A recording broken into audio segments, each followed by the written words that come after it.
Olá, muito boa noite. Chegando para mais um Dormindo com Deus.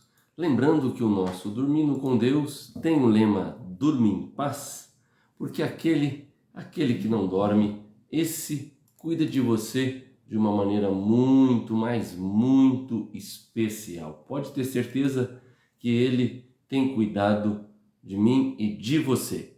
Eu sou o pastor Marco Antônio e esse é um programa da Igreja do Nazareno Ebenezer. E Ebenezer significa até aqui nos ajudou ou tem nos ajudado o Senhor. Até aqui o Senhor tem estado conosco. Louvado seja o nome do Senhor Jesus. Olha, a palavra para a gente dar início hoje, a frase é daqui a 100 anos. Talvez para você será menos. Não sei qual a idade que você tem.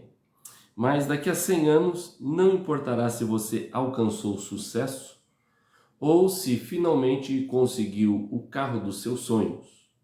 O que importará daqui a 100 anos? E se você firmou um compromisso com o Senhor Jesus Cristo ou não, isso é que vai importar. Olha, então daqui, eu estou chutando 100 anos, hein, talvez? Para mim não falta tudo isso. Pode ser que seja até mesmo amanhã. O dia e a hora a gente não sabe. Olha, então, no tempo futuro, vamos dizer assim, não é daqui 100 anos, não importará se você alcançou sucesso, se você conseguiu o carro dos seus sonhos ou a casa do seu sonho. Não vai importar nada disso. O que importará no futuro é se você firmou um compromisso com o Senhor Jesus Cristo ou não. Mateus 16:26 diz assim: o que aproveita o homem ganhar o mundo inteiro se perder a sua alma? O que vai aproveitar o homem ganhar o mundo inteiro e perder a sua alma? Não vai adiantar absolutamente nada vezes nada. Deixe-me falar uma coisa com você. Não sei se você tem conhecimento. Se não tem, vamos trazer esse conhecimento, porque estamos chegando ao final do mês de outubro.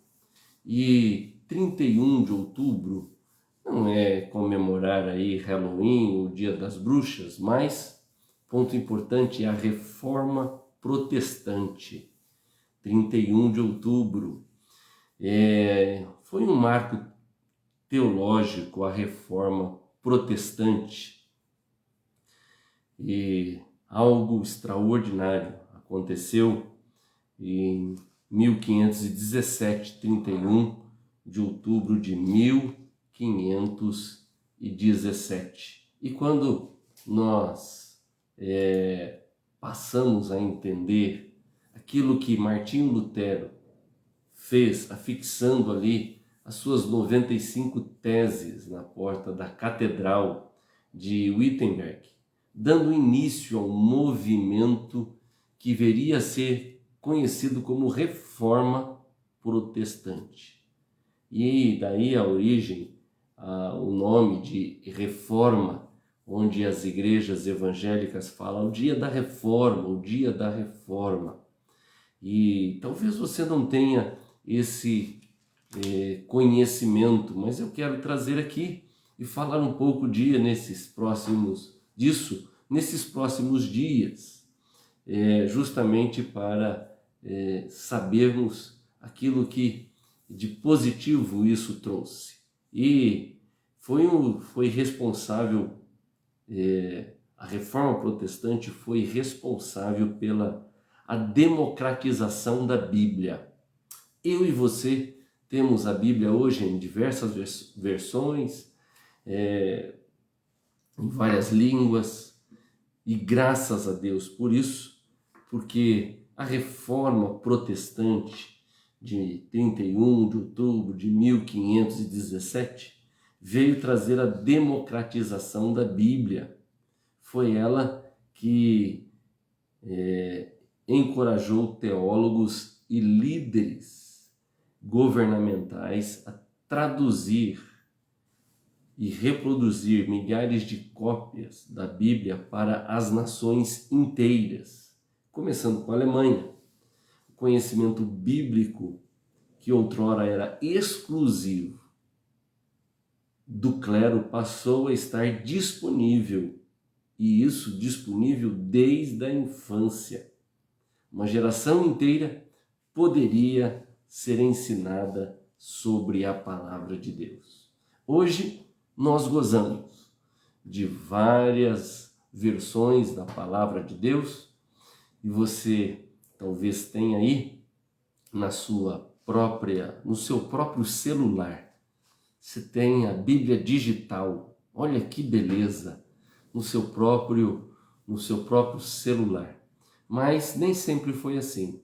Alguém pagou um preço e a Reforma Protestante veio trazer esta maravilha para nós, que é termos a palavra de Deus com facilidade e podermos ser instrumentos do Senhor até para traduzir para os nossos primeiros brasileiros. Recebemos e já temos a palavra de Deus na língua indígena dos nossos primeiros habitantes do Brasil. Veja só, Lutero, ele não elaborou nada novo, mas ele fez uma volta à Bíblia, à palavra de Deus, ao conhecimento teológico e espiritual, elucidou a mensagem das Escrituras, facilitando esta palavra a chegar a nós. Louvado seja o nome do Senhor. E há pelo menos 4 postulados da Reforma que são extremamente importantes. E eu quero partilhar esses 4 postulados no dia de hoje, ou começando hoje. Vou falar sobre eles, mas vou devagarzinho, vendo o primeiro postulado, o segundo, e a gente vai aproveitar essa oportunidade e ampliar o nosso conhecimento, não somente da Reforma Protestante, mas ver o que esta reforma trouxe para nós. Olha, há 4 postulados importantes. Vou dizê-los e depois nós vamos ver cada um em particular. Possivelmente hoje nós veremos só um, mas o primeiro é a autoridade das Escrituras. O primeiro ponto importante que a Reforma Protestante veio trazer para nós é a autoridade da palavra de Deus, das Escrituras. Olha só, palavra de Deus, a Bíblia, como autoridade, regra especial para mim e para você. Isso passa a ser uma bênção muito grande para todos nós, Esse é um postulado importante. O segundo postulado que nós temos é a justificação pela fé. Quando fala de reforma protestante, fala primeiro sobre a autoridade das Escrituras. O segundo é sobre a justificação pela fé. Justificados, pois, mediante a fé, temos paz com Deus. Romanos 5:1. E esse é o segundo postulado da reforma. Quando Martinho Lutero coloca as 95 teses ali na catedral, traz consigo esses pontos que são extremamente importantes. E ele não queria criar uma igreja nova. Não, queria que a igreja fosse reformulada, a igreja católica fosse reformulada. Não queria criar uma igreja nova, mas que esses postulados pudessem fazer parte da igreja, sendo primeiro a autoridade das Escrituras, segundo, falando da justificação pela fé. Terceiro postulado que nós temos da reforma e é muito importante a gente lembrar disso, é a centralidade da pessoa do Senhor Jesus. Cristo no centro. Não é homem ou a tradição, mas é Cristo no centro. Em 1 Timóteo 2,5 nós temos, porque há um só Deus e um só mediador entre os homens, Jesus Cristo, o homem. Esse é o terceiro postulado da reforma, é a centralidade de Cristo. Cristo como centro da igreja. Isso, ponto muito importante. E se naquele momento precisava de uma reforma, é porque esses postulados estavam fora. Estou trazendo isso justamente porque talvez 504 anos depois vamos precisar de uma reforma novamente. Então, esse era o terceiro postulado. O quarto postulado importante que a reforma trouxe para nós é o sacerdócio de todos os crentes.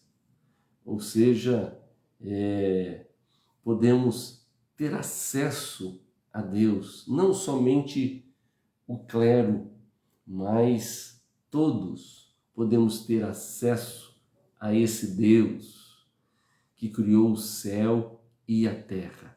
Esses quatro postulados são pilares da reforma protestante. Estou trazendo isso porque nesses dias nós temos perdido e parece que é momento de nós revermos estes postulados. 504 anos depois, agora é hora de olhar para esses postulados e tirar lições para a nossa vida em nome do Senhor Jesus. E que possamos aprender. E nesses dias nós vamos falar sobre esses pontos e aprender com eles em nome de Jesus. Está pronto, né, para ir para essa aventura que vamos estar olhando os postulados da reforma? Pronto? Vamos lá. Primeiro, a autoridade das Escrituras. Quando nós olhamos para a palavra de Deus, o 2 Timóteo fala assim sobre a autoridade da palavra do Senhor. E durante o período medieval, as tradições tornaram-se o fator fundamental para determinar os conteúdos da fé e da moral. Veja que a tradição era o conteúdo fundamental e não a palavra de Deus. Nesses dias em que nós estamos com tantas informações à nossa disposição, vários cultos, várias igrejas, várias reuniões, a pergunta importante é: onde a palavra de Deus está? A reforma resgatou e restabeleceu a Escritura como fonte suprema e final quanto ao conhecimento de Deus e da sua vontade para o indivíduo e para a igreja. Veja que a reforma veio trazer ou veio resgatar que as Escrituras, a palavra de Deus, a Bíblia, ela é a fonte suprema. Não só fonte suprema, mas suprema e final quanto ao conhecimento de Deus e da vontade de Deus para o indivíduo e para a igreja. Ela, a Bíblia, é a fonte suprema. O brado da reforma veio trazer justamente esse ponto especial para nós. A palavra de Deus é autoridade. Toda a Escritura é inspirada por Deus. Ali, o isso é que diz, ali 1 Timóteo falando sobre a Escritura que foi inspirada para o Senhor e útil para a repreensão na justiça. Em primeiro lugar, o ponto importante sobre essa questão das Escrituras é que é a única fonte que nos mostra o que devemos crer. Qual é a única fonte que vai mostrar para mim e para você o que devemos crer? São as Escrituras. A Bíblia é a nossa única regra de fé. Esse é um ponto muito importante para esse tempo onde nós estamos envolvidos com um evangelho misturado com um misticismo que não tem nada a ver com a palavra de Deus. A tradição não está em pé de igualdade com a palavra de Deus, com a Bíblia. Os dogmas e decisões dos concílios eclesiásticos precisaram estar debaixo da autoridade da Bíblia. Ponto importante.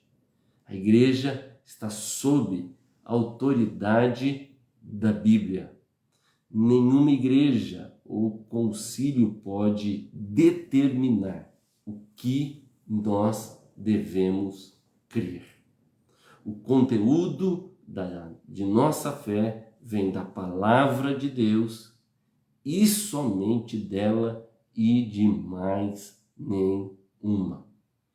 Quando nós estamos falando sobre o brado da reforma sobre a autoridade da Escritura, um ponto muito importante vai tratar justamente sobre ser ela a única fonte que mostra o que nós devemos crer.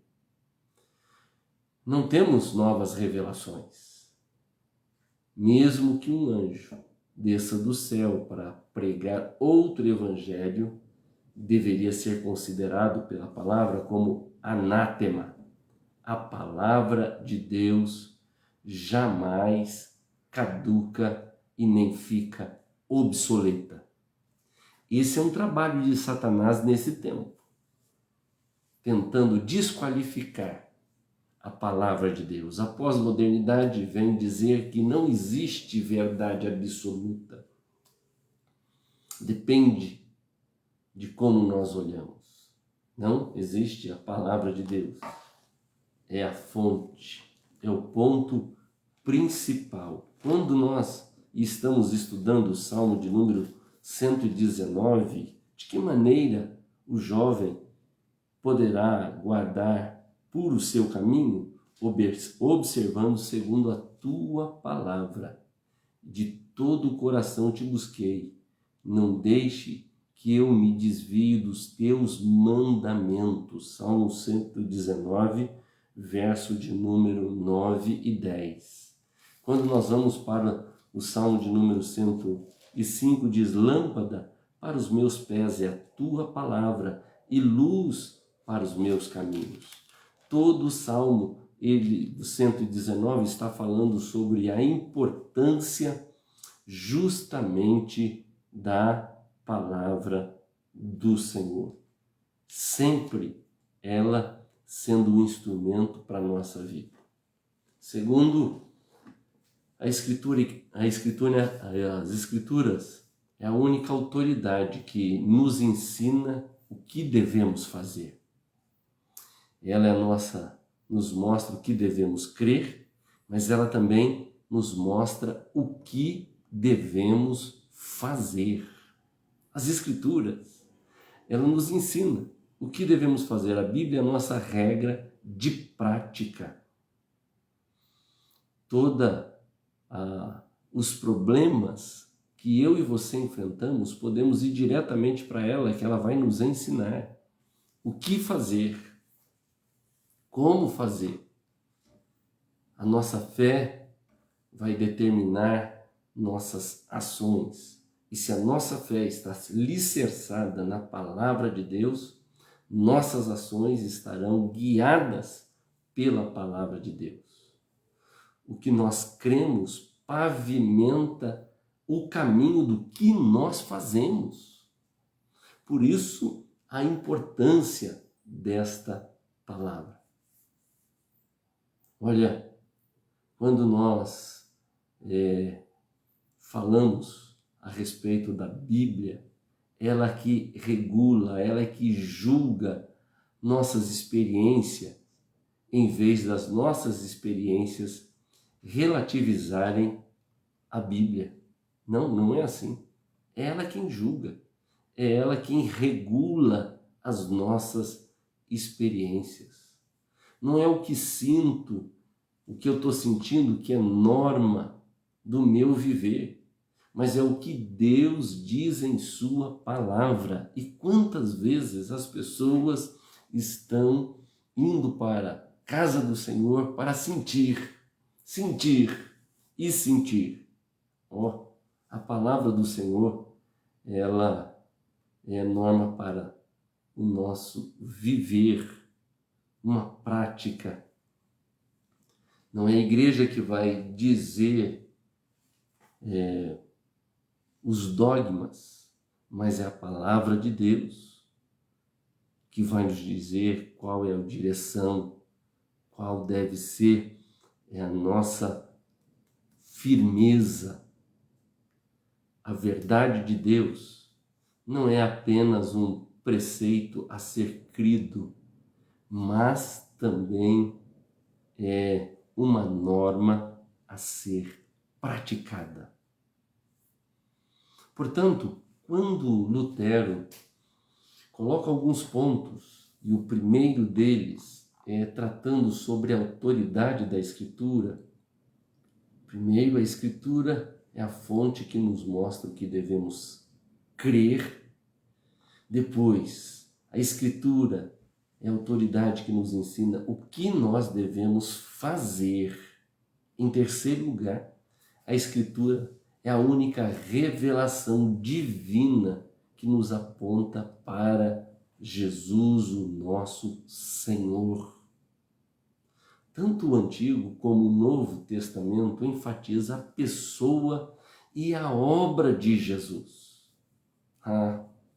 Eu fico tão impressionado nesses dias que em alguns lugares, ou você já viu no programa de TV, enfatizando rosa, enfatizando porta, enfatizando isso ou aquilo. Que Deus tenha misericórdia. Que o Senhor tenha misericórdia. Que possamos ter a ciência de olhar para a palavra de Deus, porque ela enfatiza a pessoa do Senhor. A palavra de Deus nos mostra, nos aponta para a pessoa de Jesus Cristo.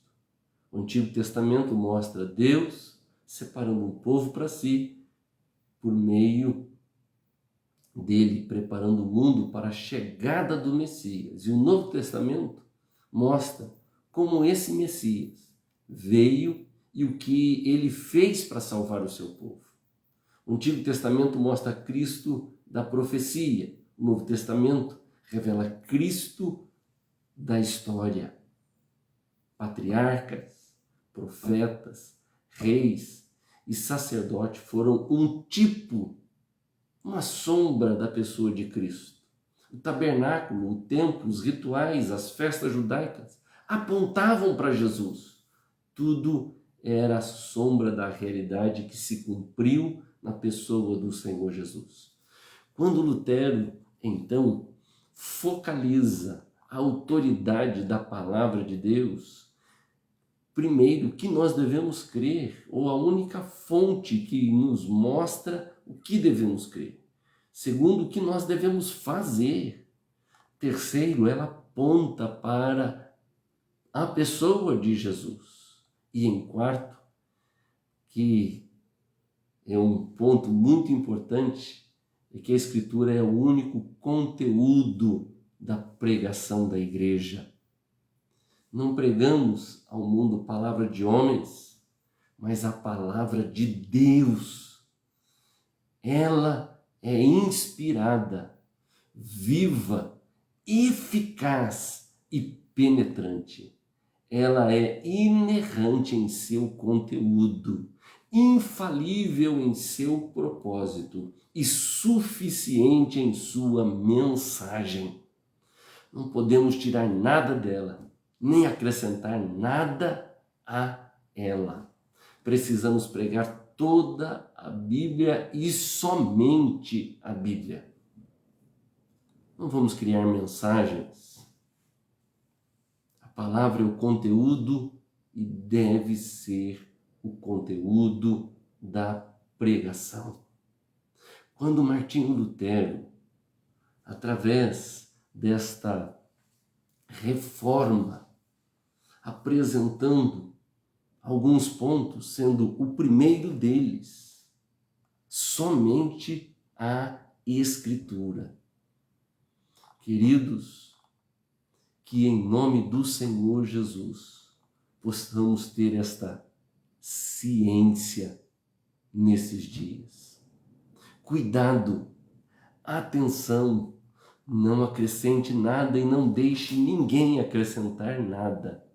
Que a autoridade das Escrituras possa ser real na sua vida, na minha vida. Quando Lutero, então, ele coloca alguns pontos firmes, alguns postulados. O primeiro é falando da autoridade da Escritura. Que nós não venhamos a perder. Que nesse mundo pós-moderno, onde tem uma variedade de tanta coisa, nós possamos ter a autoridade das Escrituras sobre a minha e sobre a sua vida. Cuidado, cuidado. Ela é quem mostra o que nós devemos crer. Ela é quem mostra o que nós devemos fazer. Ela é a única revelação que nos aponta para Jesus Cristo. Qualquer coisa que comece a apontar a não ser a Jesus, saia fora. Ainda, a Escritura é o único conteúdo da pregação da igreja.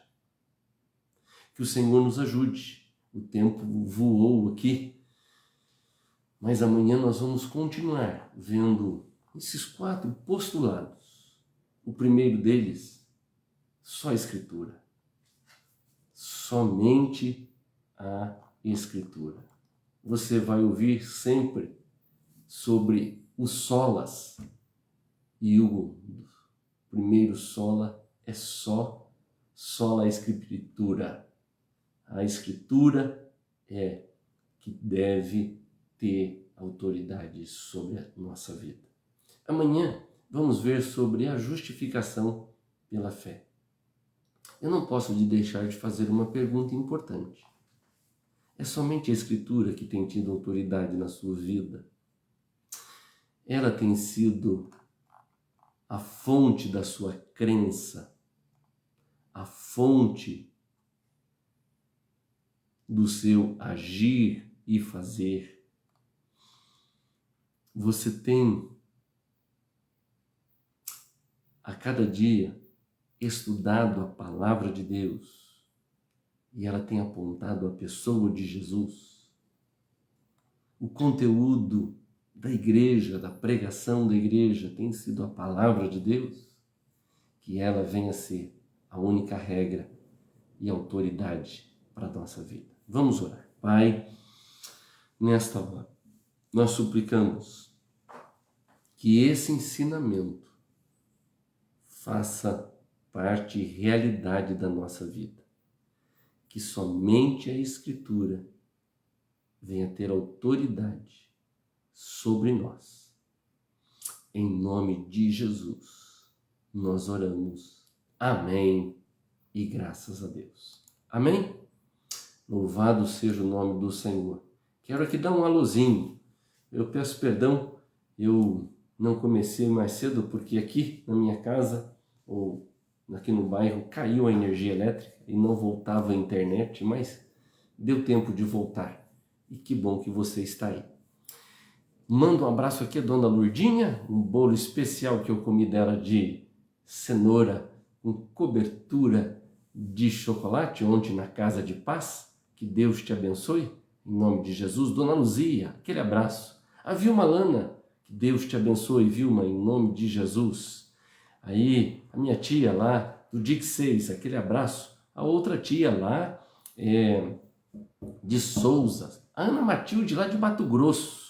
A paz, Ana, que Deus te abençoe, em nome de Jesus. Quem não sabe, a Ana foi secretária da nossa igreja durante alguns anos. Aquele abraço, viu, Ana?